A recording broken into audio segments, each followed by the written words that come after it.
I have an amazing story here for you from Vice News. They report several former top executives at a pharmaceutical company that sell the powerful painkiller fentanyl were arrested Thursday and accused of bribing doctors, defrauding insurance companies, and fueling America's opioid addiction crisis. Federal prosecutors in Massachusetts charged Michael,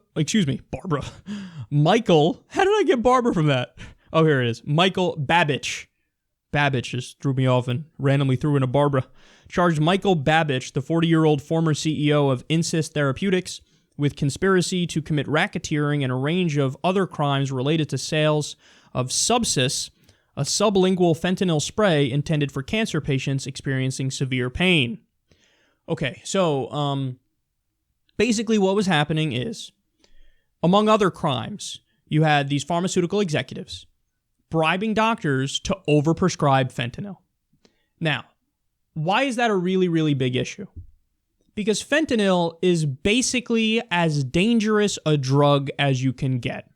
Now, I need everybody to understand, and I want to be crystal clear about this. So everybody knows I'm in favor of legalizing, taxing, and regulating drugs. So you might say, well, what do you mean? You're warning about drugs that are dangerous? I thought you were on the side of legalizing all of them. When I say legalize, tax, and regulate, a lot hinges on that last word, regulation.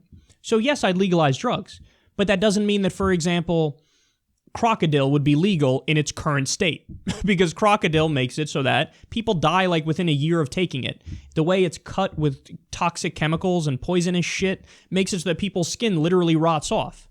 So in my utopian society, no, I wouldn't allow that drug. I'd allow a derivative of an opiate that doesn't make your skin rot off. So you can regulate the worst kinds of drugs out of existence and allow more mild versions of that kind of drug, an opiate or an opioid, to give you that sensation and that high.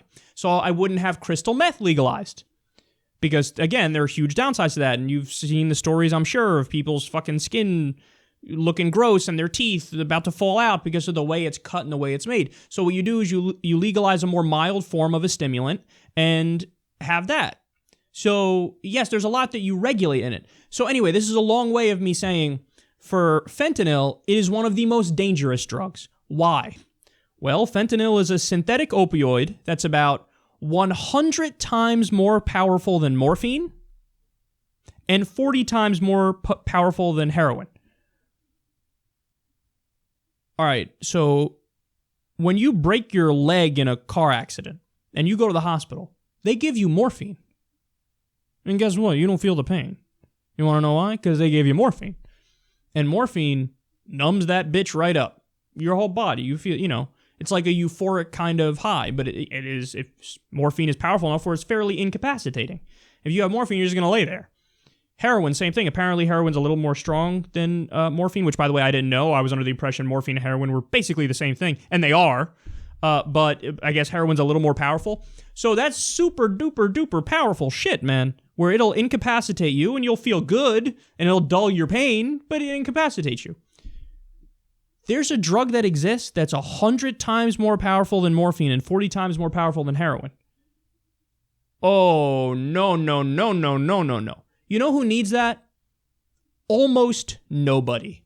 That drug is for people who are like 2 or 3 days away from death, and they are in the most excruciating pain humanly possible from a terminal illness. That is literally what it's made for. That is exactly what it's made for. So you have these unscrupulous pharmaceutical company executives who go to doctors and bribe them to overprescribe fentanyl. Overprescribe? Who the fuck are you prescribing fentanyl to if it's not people who are on death's doorstep? And that's the problem. Is that what they were doing? They're just fucking giving it out like candy. Oh, whatever. You got this pain, you got a backache, you got this, you got that here. Fentanyl. Of course that's going to put the opioid crisis into hyperdrive. You're flooding the market with the most powerful opioid, and it's going to kill people. You want to know why? Because people can overdose on heroin and morphine alone. When you give somebody something 100 times more potent, they're definitely going to overdose. By the way, there's speculation that that's what happened to Philip Seymour Hoffman. Philip Seymour Hoffman got his regular dose of heroin that he was used to taking, so he knows the amounts he could take, but it was laced with fentanyl. Fentanyl, again, being 40 times more potent than heroin, the same dose, which would have been his normal dose of heroin, made it so he died. He overdosed. And this has happened all over the streets. It's not just Philip Seymour Hoffman. It's a bunch of all over the streets. Oh my God, this person's overdosing, that person is overdosing. How do you get overdoses at these gigantic high numbers, these ridiculous rates?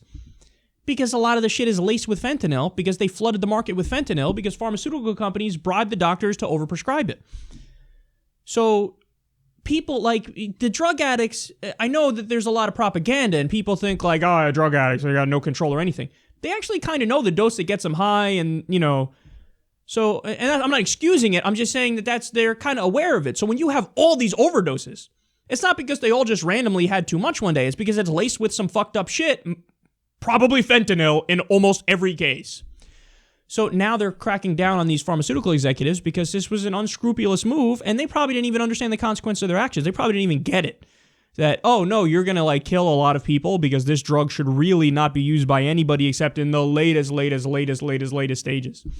I mean, basically what you're talking about here, it's almost like you wanted to have a glass of wine and somebody gave you fucking moonshine.